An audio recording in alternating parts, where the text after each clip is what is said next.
Ang natutunan ko po sa aking palibhasa ho, ako ho'y mapagtanong. 'Pag ako ay nagpapa-check-up, ako ay maraming tanong sa doktor. 'Di ako yung mina-apply sa aking sarili. Kahit pala ang tao ay uminom ng gamot, kung walang disiplina, wala rin ang gamot na iniinom mo. Wala din. Kaya kailangan disiplina sa sarili. Yung mga pagkain, pinaka-number 1 pagkain, tamang pagtulog, exercise. Yan po talagang ina-apply ko sa sarili ko. Kaya hindi na ho ngayon ako nabilang po nung buwan bago ngayon ako mag-check. At ako po ay talagang wala po akong maintenance. Hindi po ako nagme-maintenance. Ba't naman po ako mag-maintenance? Wala naman po ako nararamdaman. Nararamdaman ko lamang po ay talagang bulusa.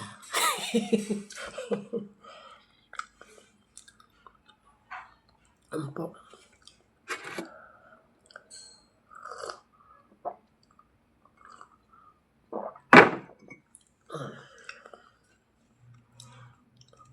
At yun po aking manugang taga Maynila. Asawa ng pangalan ko. Ay kawan po. Siya po ay kung nagiinom din po ng aking iniinom ng mga dahon-dahon. At saka siya po ay lakad din ng lakad ngayon. Nag-i-exercise na rin po siya. Dahil nakikita siguro nila, sila inom ng gamot, lahat-lahat. Pero, nandoon pa rin yung nila. Ako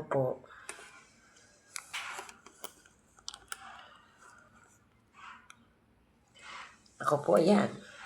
Easy lang ako. Kaya,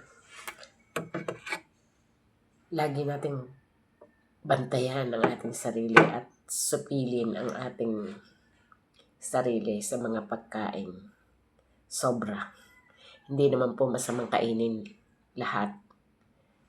Lahat ng sobra masama. Hanga po ang aking mga anak sa akin dahil ako talaga po disiplinado sa pagkain. Hindi po porke yung nakahayan, lalantakan. Hindi po ako. Ako po yung nakatikim at marami akong hindi ko gustong kainin. Yung mga kinakain ng mga anak kong doon sa mga hindi po. Tikim-tikim ako kaya sabi nila maligalig ako, mahirap akong ihanap ng pagkain daw. Dahil ganun po talaga ako. Hindi naman po ako sanay sa masasarap na pagkain. Ang nakasanayan ko yung pagkain ng mga natural na pagkain. Yun po ang gusto ko.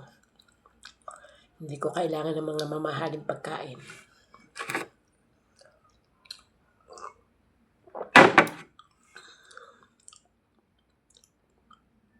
Ganun po ako. Kaya,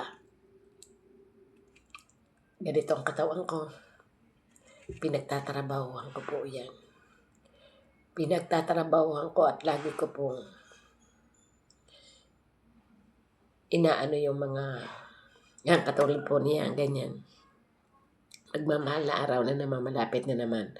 Pagbahasa po ng Pasyon, diyan po lahat makakain mong mga masasarap na pagkain. Maraming nakahain sa lamesa dahil po nagbabasa talaga po ay maayos po ang pagkain na inihahain sa amin.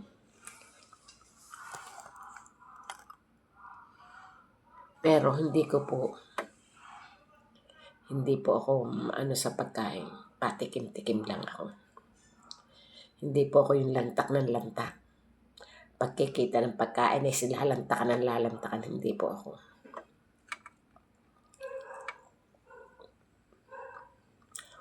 Kailangan talagang para sa akin,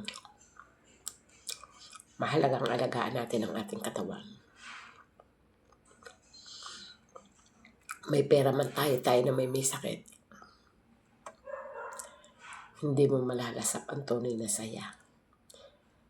Pag may sakit ang tao, Kahit na laging may laman ang bulsa mo, malungkot ka pa rin. Dahil may sakit ka eh. Yan po. Kaya ito po, saging, tinapay. Hindi ko na po yun makakain. Hindi ko na, busog na po ako, nakailan na ba ako saging? Nakadalwa na po. Nakadalwa na akong saging. Madali akong mabusog.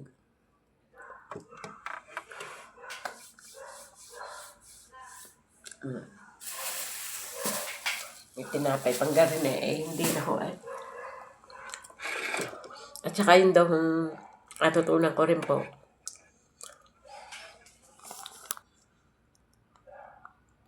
Yung sobrang kain, sobrang maano sa kain. Yung katakawan, yung pala masama din.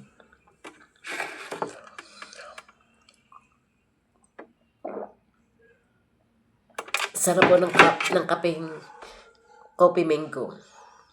Okay, tayo niyo po, nakadiscover pa ako ng mango coffee. Ganyan po ako.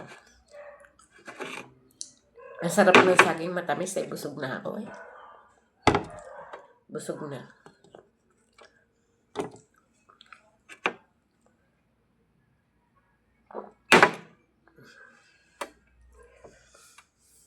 Kaya hanga po sa akin ang aking mga anak.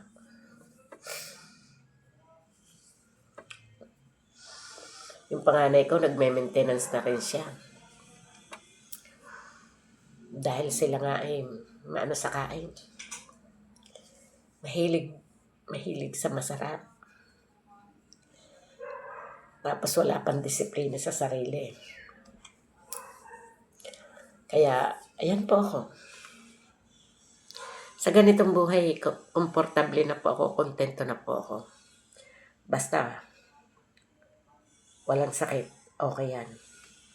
Babay po. Wag po tayong maging, masyadong maano sa pagkain. Mamili po tayo ng tamang pagkain, lalo na mga senior. Kailangan po yung mga pagkain, hindi yung laging binibili sa mga tindahan, mga ganyan. Ako po ayaw. Magtitiis na po ako sa kain, sa ulam na bagoong o talong. Kaysa bibili ako ng mga pagkain, ng mga pang-ulam pagkain sa labas. Ayoko po. Mas gusto ko pa bagoong na lang. Eh dahil nga lang kami mga bata, sanay naman kami kumain ng bagoong eh.